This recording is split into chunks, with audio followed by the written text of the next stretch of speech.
Good morning, everybody. Welcome to Friday morning. The sun is shining. We're all still here, as far as we know, and it's time for another beautiful day here on Earth. So yesterday I was going through a couple things. Stuff I knew where it was. I'd cleaned, but I knew that it was there, and I wanted to remember to grab it. And I had found when I was cleaning this, as you can see, well-worn Tarot of the Spirit book and these Tarot of the Spirit cards. I had these around. I'd misplaced the book.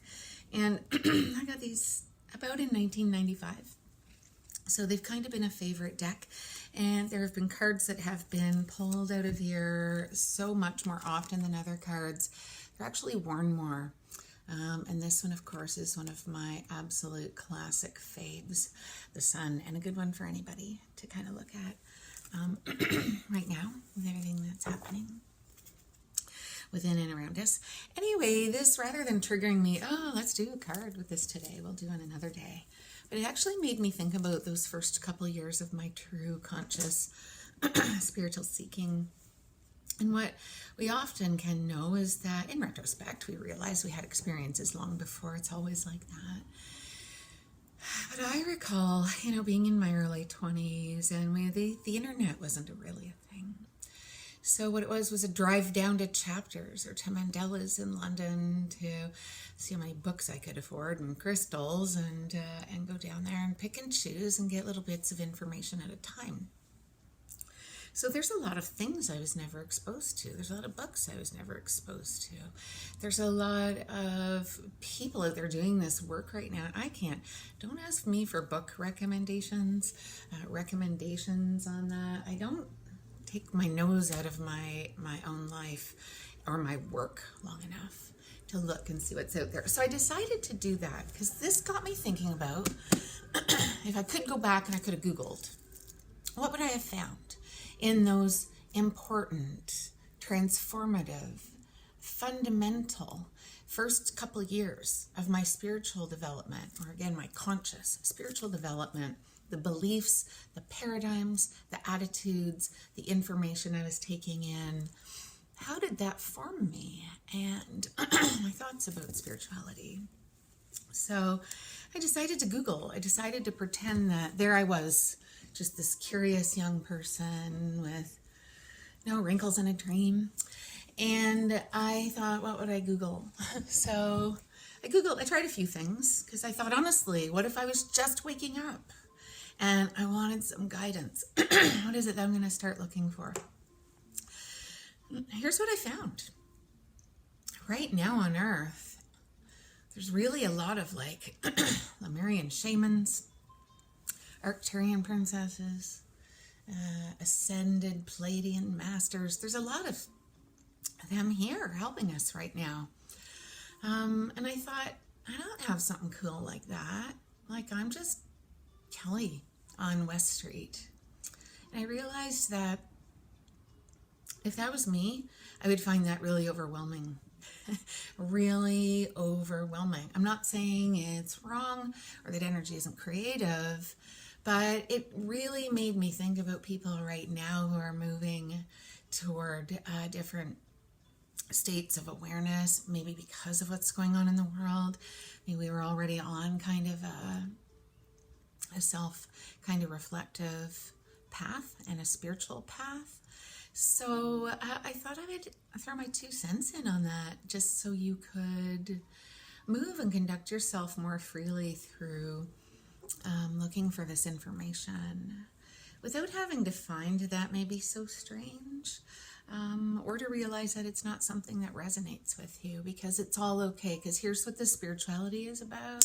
It's not about where your teacher was 8,000 years ago, or really any of that. If that has all brought them to a point of kind of truth and just their own wisdom and existing and holding space on this planet with others and just sharing what they know about the basic tools that they've learned, then that is wonderful. The rest of it is just creativity. It's creativity. So when we think about what are spirit guides, spirits, angels, what is that? Science-wise, what is that? How does that exist? Where and how do these things kind of fit into our life? bear with me here. We're just going back to science, where this quantum energy, we're all filled with these lovely carbons, these sparks of stardust that have been floating around and just shape-shifting since the Big Bang. And I've said it before, the universe is just a shapeshifter. And again, here on Earth, this is when this energy is condensed enough to create three-dimensional form, to move and vibrate on a slow enough level that we can detect it within our Hertzian field. And that's what we call real. That's what they call a plane or a dimension, a realm. When we talk about shifting our consciousness to those, some people might use the word portals.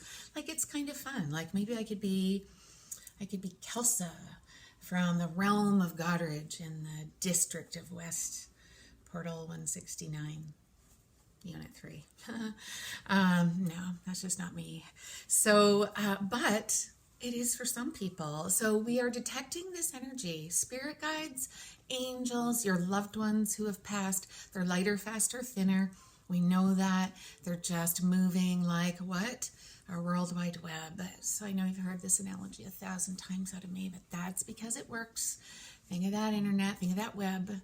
Think of all your Netflix movies, and think of all your historical stories, and think of all your spiritual channels and golf channels and food channels and sports channels and news channels.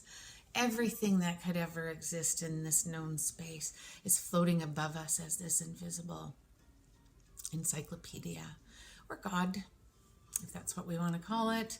And fundamentalists will have a heyday with that analogy, but go ahead. So what I mean by this is to think of them that way.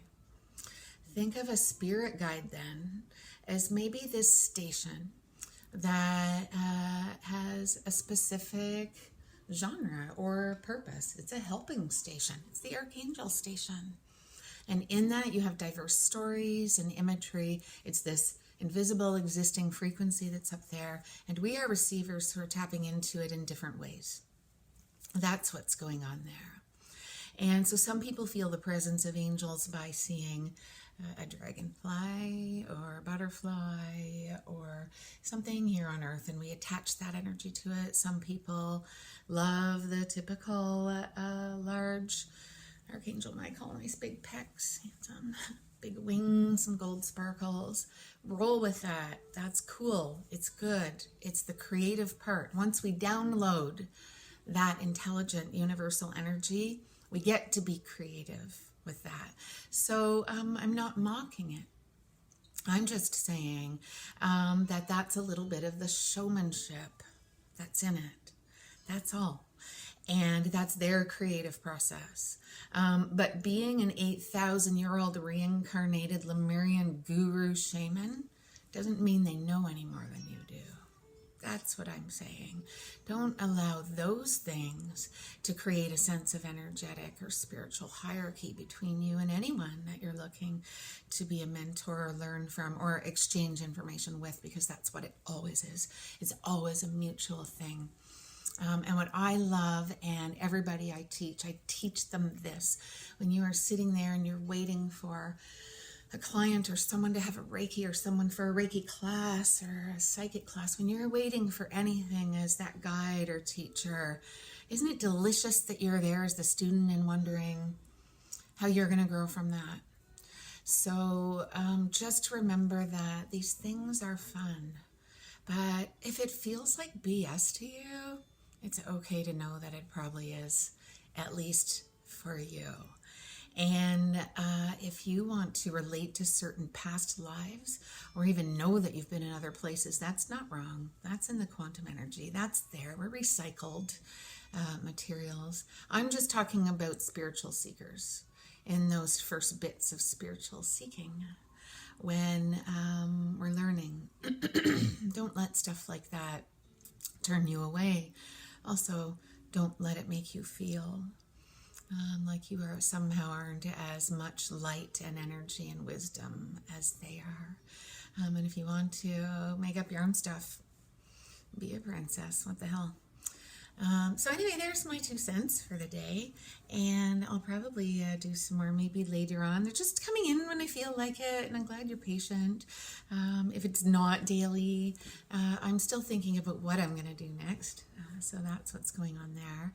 I just want to say I think you're all amazing, each and every one of you. Look at you doing this, getting through this, and growing from it. I just know it.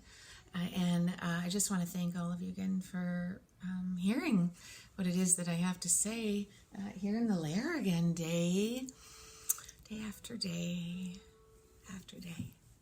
Anyway, I love you all, and I'll talk to you again very soon. Have a beautiful day. Enjoy some sunshine.